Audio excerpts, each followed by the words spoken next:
बुलेटिनच्या सुरुवातीला अर्थातच महत्त्वाची बातमी आहे। इंडिया आघाडीची आज महत्त्वपूर्ण बैठक पार पडलेली आहे। काल ही बैठक पार पडली आणि काँग्रेसच्या मल्लिकार्जुन खरगेंकडून 3 विषयांवरती अजेंडा सादर करण्यात आल्याची माहिती सूत्रांकडून मिळतेय। राहुल गांधी यांच्याकडून सुद्धा काही मुद्दे बैठकीत उपस्थित करण्यात आलेले आहेत। अधिवेशनात काही मुद्दे प्राधान्याने मांडणार असल्याचंही समजतंय।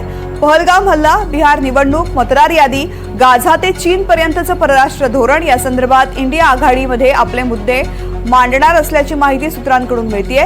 शिवसेना ठाकरे गटाचे प्रमुख उद्धव ठाकरे यांनी सुद्धा काही मुद्दे मांडलेत, तर शरद पवारांसह इतर नेत्यांनीही गुप्तचर यंत्रणेमधील त्रुटींबद्दल चिंता व्यक्त केली आहे।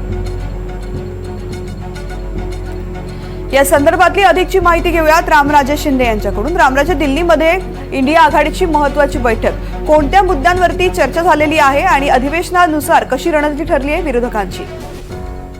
बिलकुल ऑनलाईन पद्धतीने ही बैठक झाली। सर्वच या बैठकीला उपस्थित होते आणि 3 मुद्द्यावर साधारणतः चर्चा झालेली आहे। पहिला मुद्दा म्हणजे पहलगाम मधील हल्ला, ट्रम्पची मध्यस्थी आणि भारताचं झालेलं नुकसान, जे फायटर फ्लाईट पडलेले आहेत त्या संदर्भात या मुद्द्यावर एक चर्चा झालेली आहे। दुसरा म्हणजे की बिहारमधील निवडणूक आयोगाकडून जी मतदार यादी पुनर्परीक्षण करण्यात येत आहे त्यावर सुद्धा चर्चा झालेली आहे। आणि तिसरा मुद्दा म्हणजे की परराष्ट्र धोरण, मग ते चीनच्या संदर्भात असेल किंवा इतर देशाच्या संदर्भात असेल, या 3 मुद्द्यावर चर्चा झालेली आहे।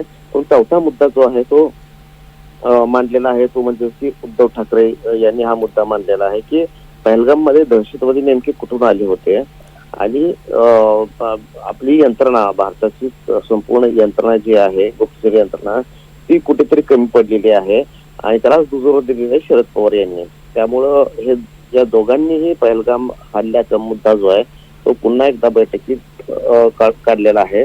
मात्र राहुल गांधी यांनी सर्वांना आवाहन केलेले की सर्वजण आपले मुद्दे घेऊन प्राधान्यानं आपण चिकटून पडायला पाहिजे आणि विरोध केला जाणाऱ्या सभागृहामध्ये सुद्धा सरकारच्या या सगळ्या रणनीतीचा आणखीन एक मुद्दा असणार तो म्हणजे की पंतप्रधान नरेंद्र मोदी यांनी सभागृहामध्ये उपस्थित राहून याच्याविषयी निवेदन करावं, ऑपरेशन सिंदूर विषयी। त्यामुळं पंतप्रधान मोदींनी जेव्हा ही ऑपरेशन सिंदूरवर चर्चा असेल तेव्हा उपस्थित राहावं असा आग्रह सुद्धा विरोधकांनी केलेला आहे। त्यामुळे बघावं लागेल की आता उद्यापासून जे अधिवेशन सुरू होणार आहे तर त्यामध्ये विरोधकांची भूमिका अग्रेसिव्ह असेल का? निश्चित। रामराजे, धन्यवाद संपूर्ण माहितीसाठी।